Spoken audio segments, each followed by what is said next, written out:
नमस्कार दोस्तों, स्वागत है आपका हमारे यूट्यूब चैनल GS5BS में। दोस्तों हम लोग बात करेंगे गरुड़ बैच यूपी लेखपाल के बारे में, जो आपके आने वाली परीक्षा है यूपी लेखपाल। दोस्तों दिसंबर में आपके विज्ञापन आ जाएंगे और जनवरी से आपकी परीक्षा होने लगेगी यूपी लेखपाल की। और बात करेंगे इसमें समान हिंदी की। दोस्तों ये आपकी क्लास 9th है। चलिए शुरू करते हैं आज का पहला प्रश्न। पहला प्रश्न, वरदान शब्द का विलोम शब्द छाटिए। तो वरदान शब्द का विलोम शब्द हो जाएगा दोस्तों अभिशाप, यानी ऑप्शन बी इसका सही उत्तर हो जाएगा।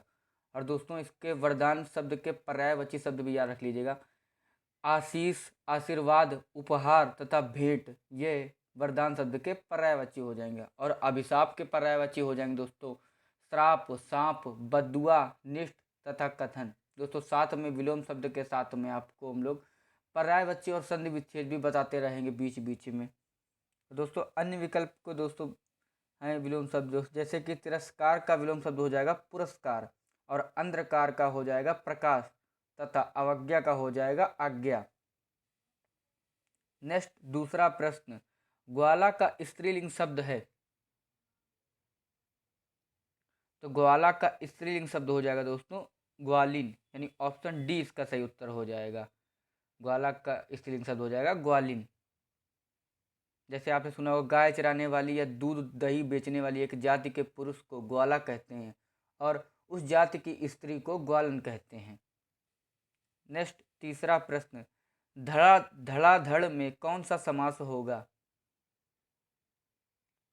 तो दोस्तों धड़ाधड़ में अव्ययी भाव समास होगा। ऑप्शन बी इसका सही उत्तर हो जाएगा, अव्ययी भाव होगा। दोस्तों धड़ाधड़ अर्थात धड़ धड़ की आवाज़ के साथ, यह अव्ययी भाव समास का उदाहरण है। जिस समस्त पद में कोई एक पद अवयव या उपसर्ग हो तथा कोई दूसरा पद संज्ञा या उसे अव्ययी भाव समास कहते हैं। अब बात करेंगे दोस्तों समास, आपके इसकी परिभाषा याद रखिएगा समास की। समास वह क्रिया है जिसके द्वारा हिंदी में कम से कम शब्दों अधिक से अधिक अर्थ प्रकट किया जाता है, वह आपके समास कहलाते हैं। और समास के 6 भेद होते हैं। कौन कौन से? पहला द्वंद्व समास, द्विगु समास, तत्पुरुष समास, कर्मधारय समास, अव्ययी भाव समास, और छठा आपका बहुव्रीहि समास। नेक्स्ट चौथा प्रश्न, मेधा का पर्यायवाची शब्द बताइए। तो दोस्तों मेधा का पर्यायवाची शब्द हो जाएगा मति, यानी ऑप्शन ए इसका सही उत्तर हो जाएगा। ऑप्शन ए इसका सही उत्तर हो जाएगा। और मेधा के दोस्तों अन्य पर्यायवाची शब्द याद रखिएगा, प्रज्ञा, मेधा, बुद्धि और विवेक। तथा दोस्तों अन्य विकल्प जैसे अनोखा का दोस्तों हो जाएंगे पर्यायवाची विचित्र, विलक्षण और अद्भुत। और भला के पर्यायवाची हो जाएंगे बढ़िया, चोखा, उत्तम। तथा मयूख का हो जाएगा रश्मि, किरण और किरण। नेक्स्ट पांचवा प्रश्न, शायद कल मीरा कानपुर जाए, यह वाक्य किस काल का है। तो दोस्तों शायद कल मीरा कानपुर जाए, यह दोस्तों संभाव्य भविष्य काल हो जाएगा। ऑप्शन सी इसका सही उत्तर हो जाएगा। भविष्य काल के भेद होते दोस्तों, सामान्य भविष्य काल, संभाव्य भविष्य काल और हेतु हेतु मद भविष्य काल। दोस्तों आपको पता ही होगा काल की, दोस्तों काल क्रिया के जिस रूप में किसी कार्य के करने या होने का समय पता चले, वह आपका काल कहलाता है। उदाहरण के लिए है, ते, होंगी आदि। काल 3 प्रकार के होते हैं दोस्तों, याद रखिएगा, वर्तमान काल, भूतकाल और भविष्य काल।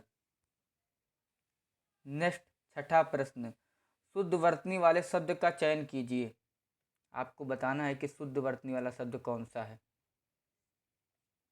तो दोस्तों इसमें शुद्ध वाक्य हो जाएगा ऑप्शन डी साम्राज्य, ये एक शुद्ध वाक्य है।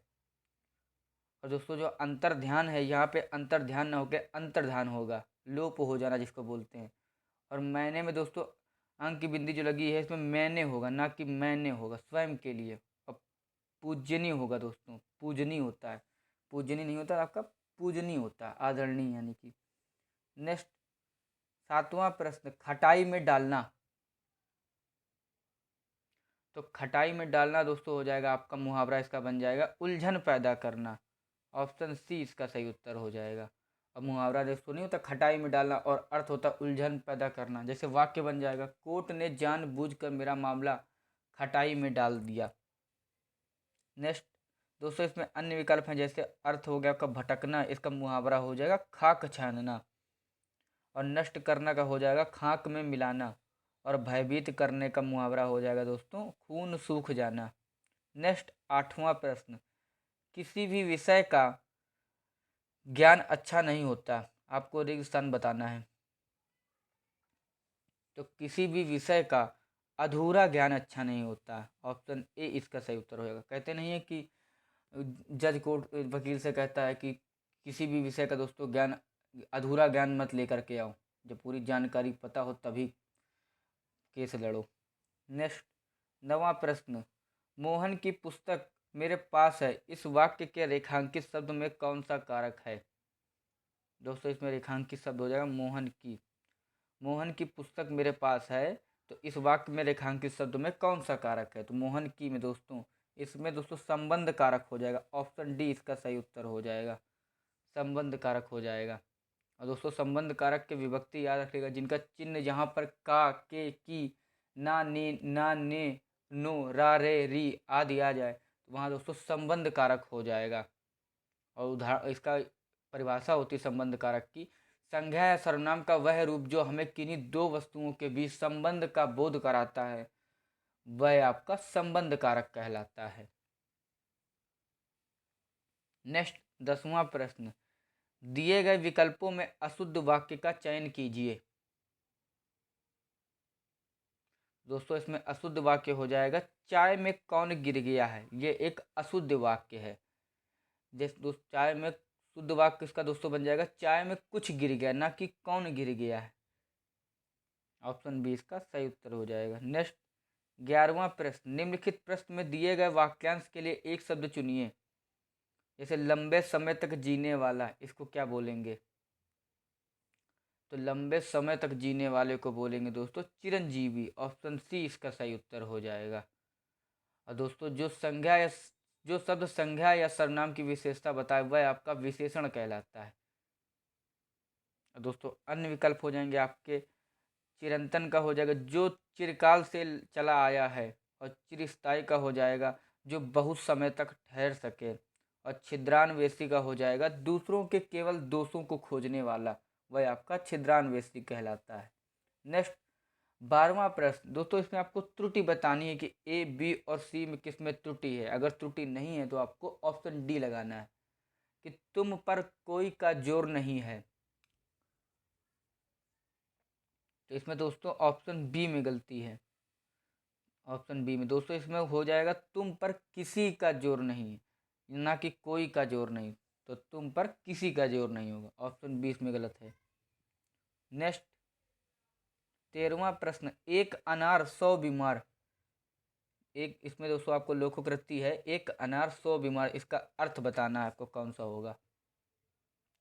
तो एक अनार 100 बीमार का हो जाएगा एक वस्तुओं के लिए बहुतों का प्रश्न, एक वस्तु के लिए बहुतों का प्रश्न। ऑप्शन सी इसका सही उत्तर हो जाएगा। वाक्य बनेगा दोस्तों, मेरे पास एक ही चॉकलेट है और बच्चे बहुत सारे हैं, ये तो वही बात हुई एक अनार 100 बीमार। नेक्स्ट 14वां प्रश्न, इसमें दोस्तों आपको रिक्त स्थान भरना है कि जीवन उतार चढ़ाव से होता है। तो दोस्तों जीवन उतार चढ़ाव से भरा होता है, ऑप्शन डी इसका सही उत्तर हो जाएगा। भरा दोस्तों एक विशेषण शब्द है जिसका अर्थ होता है यथेष्ट मात्रा से युक्त, यानी जैसे नहीं भरा, कोई चीज टंकी में भरी, यह चीज ड्रम में भरा। नेक्स्ट 15वां प्रश्न, निम्नलिखित प्रश्न में दिए गए वाक्यांश के लिए एक शब्द चुनिए। आपको एक शब्द बताना है कि जो बात हृदय में अच्छी तरह बैठ गई हो वह क्या कहलाएगी। दोस्तों जो बात हृदय में अच्छी तरह से बैठ गई हो वह आपकी हृदयंगम कहलाती है आपकी। जो बात हृदय में अच्छी तरह से बैठ गई वह आपकी हृदयंगम कहलाती है। और दोस्तों अन्य विकल्प क्या आपके हो जाएंगे, अन्य विकल्प हैं जैसे कि अतीन्द्रिय का हो जाएगा जो इंद्रियों की पहुंच से बाहर हो, वह आपका अतीन्द्रिय कहलाता है। और अपवाद आपका वह कहलाएगा जो सामान्य नियम के विरुद्ध हो, वह आपका अपवाद कहलाएगा। और अमर आपका कहलाएगा जो कभी ना मरे, वह आपका अमर कहलाएगा।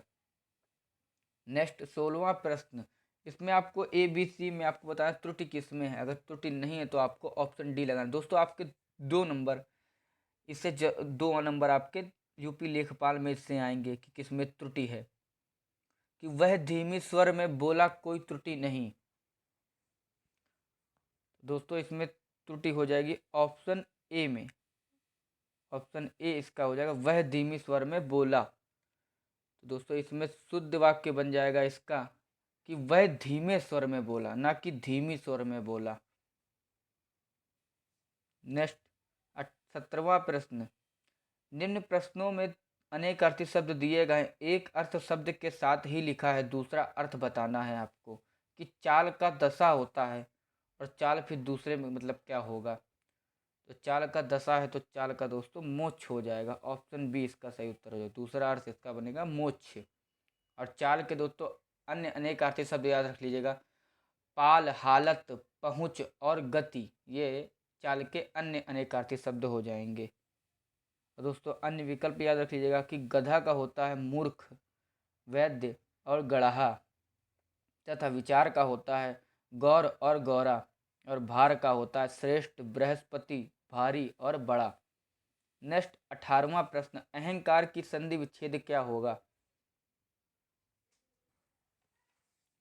तो अहंकार का संधि विच्छेद हो जाएगा दोस्तों अहम प्लस कार। ऑप्शन बी इसका सही उत्तर हो जाएगा। अहम प्लस कार इसका सही उत्तर हो जाएगा। बात करेंगे संधि विच्छेद की। दोस्तों संधि विच्छेद की परिभाषा होती है, दो शब्दों के मेल से जो विकार परिवर्तन होता है उसे संधि कहते हैं। और संधि के दोस्तों 3 प्रकार होते हैं, स्वर संधि और व्यंजन संधि और विसर्ग संधि। नेक्स्ट 19वां प्रश्न।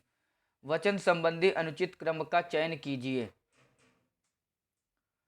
तो वचन संबंधी अनुचित क्रम का दोस्तों चयन हो जाएगा मित्र और शत्रु। ऑप्शन ए इसका गलत है दोस्तों। इसमें मित्र और शत्रु अनुचित क्रम है, तथा बाकी आपका तीनों सही है। माता, माताएं, आँख, आँखें। और दोस्तों इसमें मित्र का विलोम से दोस्तों शत्रु होता है, और मित्र का बहुवचन दोस्तों मित्र गण होता है। और शत्रु के दोस्तों पर्यायवाची शब्द याद रख लीजिएगा। अरि, अमित्र, विपक्षी, प्रतिपक्षी, दुश्मन, वैरी। नेक्स्ट 20वां प्रश्न।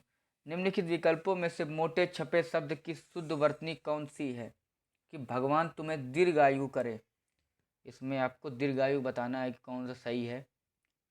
इसका सही उत्तर हो जाएगा भगवान तुम्हें दीर्घ आयु करे। ऑप्शन सी इसका सही उत्तर हो जाएगा। नेक्स्ट 21वां प्रश्न। कानन कठिन, भयंकर, भारी, घोर, हिमवारी, बयारी, उपर्युक्त पंक्ति में कौन सा अलंकार है। आपको बताना है कि कानन कठिन, भयंकर, भारी, घोर, हिमवारी, बयारी। इसमें दोस्तों छेकानुप्रास है। ऑप्शन डी इसका सही उत्तर हो जाएगा। छेकानुप्रास हो जाएगा। तथा दोस्तों आपका व्रत अनुप्रास हो जाएगा जब एक ही वर्ण की आवृत्ति अनेक बार होती है, वह तो वह आपकी व्रत अनुप्रास होता है। और लाटानुप्रास हो जाएगा आपका जब एक शब्द या वाक्य खंड की आवृत्ति होती है तो लाटानुप्रास होता है। और अंत्यानुप्रास हो जाएगा आपका वहाँ पे जब अंत में तुक मिलता हो तो वहाँ आपका अंत्यानुप्रास होता है। और छेकानुप्रास दोस्तों आपका वहाँ हो जाएगा जहाँ एक या अनेक वर्णों की केवल एक बार आवृत्ति हो तो वहाँ आपका छेकानुप्रास होता है। नेक्स्ट 22वां प्रश्न। निम्न प्रश्नों में अनेक अर्थी शब्द दिए गए हैं, एक अर्थ शब्द के साथ ही लिखा है, दूसरा अर्थ आपको बताना है। कि कुल का वंश हो जाएगा तो दूसरा क्या होगा। तो दोस्तों कुल का वंश हो जाएगा। और कुल का दोस्तों सब भी होता है, जैसे कहते हैं नहीं सब मेरा है, कुल का सब मेरा। तो ये दोस्तों इसका यही हो जाएगा। और कुल के दोस्तों एक पुल्लिंग शब्द है जिसका अर्थ होता है परिवार या खानदान। दोस्तों अन्य विकल्प आपके हो जाएंगे शब्द जैसे कि करोड़, इसका दोस्तों हो जाएगा श्रेणी, कोटि, गणना, अनेकार्थी शब्द। और ठग का हो जाएगा कुमुद, कमल और शत्रु। और कर के हो जाएंगे हाथ, टैक्स, किरण और सूंड। नेक्स्ट 23वां प्रश्न।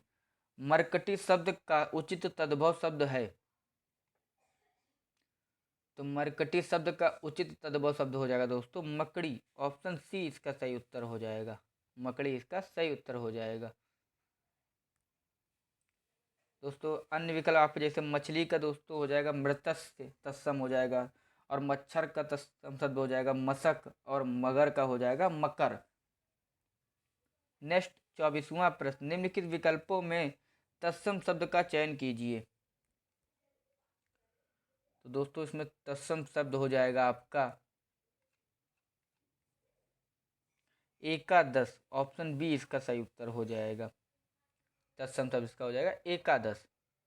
और दोस्तों अन्य विकल्प दोस्तों, कपूत का तत्सम हो जाएगा कुपुत्र, और रीछ का तत्सम हो जाएगा रक्ष, और गधा का हो जाएगा गर्धभ।